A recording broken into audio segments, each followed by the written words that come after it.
अस्सलाम वालेकुम, बिस्मिल्लाहिर्रहमानिर्रहीम। दारा एजुकेशन के विंडो स्टोर एप्लीकेशन प्रोग्रामिंग के अंदर आज हम डिस्कशन करने जा रहे हैं authentication and user identity. You have several options for user authentication in apps that can provide both convenience and authenticated users. कई दफ़ा आप देखते हैं कि आप एप्लीकेशन करते हैं, जैसे कि इसकी सबसे अच्छी एग्जांपल आप लोगों का एक्सपीरियंस हुआ होगा window sorry digital addition, Adobe digital addition आप जब करते हैं तो वो आपसे कहता है जी अथेंटिकेशन मांगता है। तो वो उस वक्त अथेंटिकेशन कैसे दी जा सकती है इसके ऊपर मौजू है।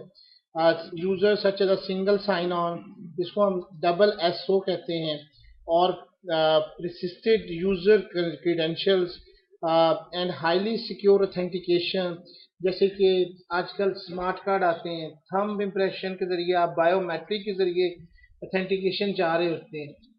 All such kind of validations are known as authentication and user identity.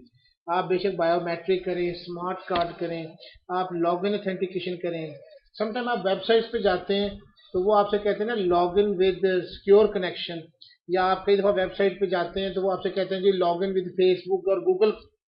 तो वो ऑथेंटिकेशन कैसे होती है, वो साइन इन कैसे होना है, that was the topic of the day. अच्छा, the following table describe your options for authentication in apps. अब सबसे पहला जो क्रीडेंशियल आता है वो है credential locker. The credential locker is a convenient and secure to store your credential.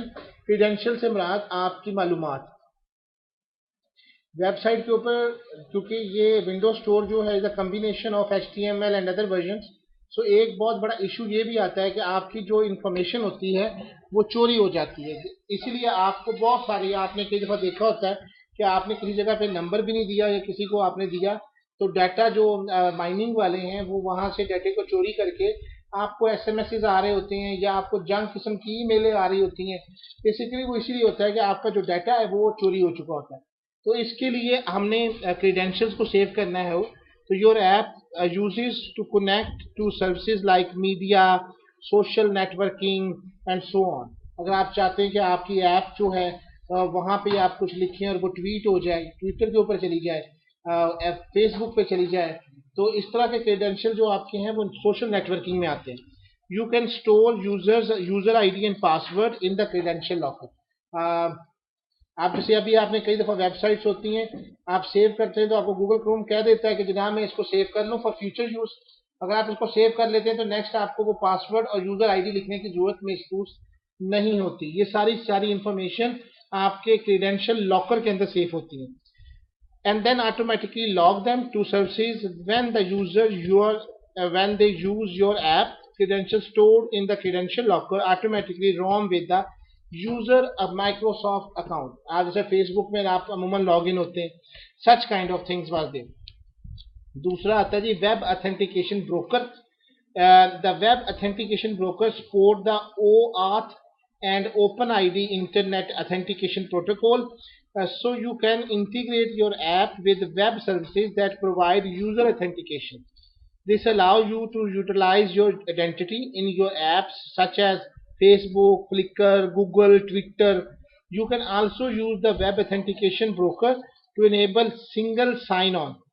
Single sign on की टर्म ये होती है कि आप आजकल जितनी भी ऐप्स देख रहे हैं वो सिंगल साइन ऑन के ऊपर इस्तेमाल हो रही है। मकसद क्या होता है कि आपने एक जगह पे, जैसे फॉर एग्जाम्पल फेसबुक में आपने अकाउंट बना लिया, अब आप किसी वेबसाइट पे जाते हैं तो दोबारा से आप क्या दोबारा क्रीडेंशियल लिखें, वही यूजर नेम पासवर्ड फला फला फला फला। अब जैसे आपने गाना.com पे जाते हैं, वो कहते हैं जी साइन इन विद फेसबुक, तो वो आप जब उसको क्लिक कर देते हैं तो वो आपसे एक ऑथेंटिकेशन मांगता है, एक नया सा एक वेब पेज खुलता है कि जनाब ये आपकी क्रेडेंशियल है, आप उसको यस करते हैं तो वो आपकी सारी इंफॉर्मेशन जो होती है वो आ जाती है और वो उसको लॉग इन कर देता है। That was known as the single sign on for multiple internet authenticated apps, और मोर देन वन एप्स के ऊपर आपकी वो एक ही जो है सिंगल साइन अप जो होता है वो चल रहा होता है। Fingerprint biometric authentication verification enable you to authenticate, enhance the security of your app by frequent requesting a fingerprint with the fingerprint when the user is required to consent to a particular action, such as authorizing and in-app purchase or accessing restricted resources. Smart cards and virtual smart cards and virtual smart cards provide a high level of authentication for your app. You can use the APIs in the windows.device.smartcard namespace to authenticate to a user using smart card. आजकल आप देखते हैं कि कई जगहों पे biometric, जिस तरह हमारे यहाँ पे भी एप्टिक में लगा हुआ है biometric, that was thumb recognition, उसके साथ जो ऐप बनेगी that was a window store app जो थंब रिकॉग्नाइज करेगी। सिमिलरली बहुत जगहों के ऊपर स्मार्ट कार्ड होते हैं, आप जिम में चले जाएं, किसी और जगह चले जाएं, तो सच kind of information was stored on the smart card. You can also create trusted platform module, जिसको हम TPM कहते हैं, smart cards that provide smart card level authentication without requiring a physical smart card from your user. इसकी कोई example आपको, आजकल आपने देखा होगा सुनहरी बैंक जो है वो ATM के तौर पे अपने ATM मशीनें लेके आया हुआ है कि आप उसके ऊपर अपनी थंब रखते हैं तो आपको कार्ड की भी जरूरत नहीं पड़ती, बल्कि वो ट्रस्टेड एक तरह का होता है और आपका वो आप उसमें ATM के जरिए पैसे विड्रॉल कर सकते हैं आपका थंब वेरिफिकेशन के जरिए। Certificate authentication provide a high level of trust when authenticating a user. Apps that require secure authentication beyond a user ID and password combination. अगर आप ये भी देखना चाहते हैं, हो सकता है इसकी एग्जांपल देख लें fever.com, वो अगर आप किसी और प्रॉक्सी सर्वर से आप उसमें करें तो वो ऑथेंटिकेशन ना होने की वजह से वो आपको बैन कर देते हैं। सच सर्टिफिकेशन वाज रिक्वायर्ड, आपके IP एड्रेस वगैरह रिक्वायर्ड करते हैं। Enterprise authentication enable user of your app to authenticate using window domain credentials. For example, bank की कोई इन्वायरमेंट है जहाँ पे बहुत सारे पीसीज हैं, अब एक एंटरप्राइज ने अपनी ऑथेंटिकेशन ली हुई है, आप बगैर उसके आप नेट नहीं चला सकते, कुछ और नहीं कर सकते, वो जो भी आप मॉड्यूल होगा वो एक एंटरप्राइज के तौर पे करेंगे। विंडो जो है वो एंटरप्राइज ऑथेंटिकेशन देती है, is commonly use for line of businesses apps where user require access to corporate resources that are part of domain. Example include access to corporate web or SharePoint sites, access of to files on a corporate network using picker control to include enterprise authentication in your app.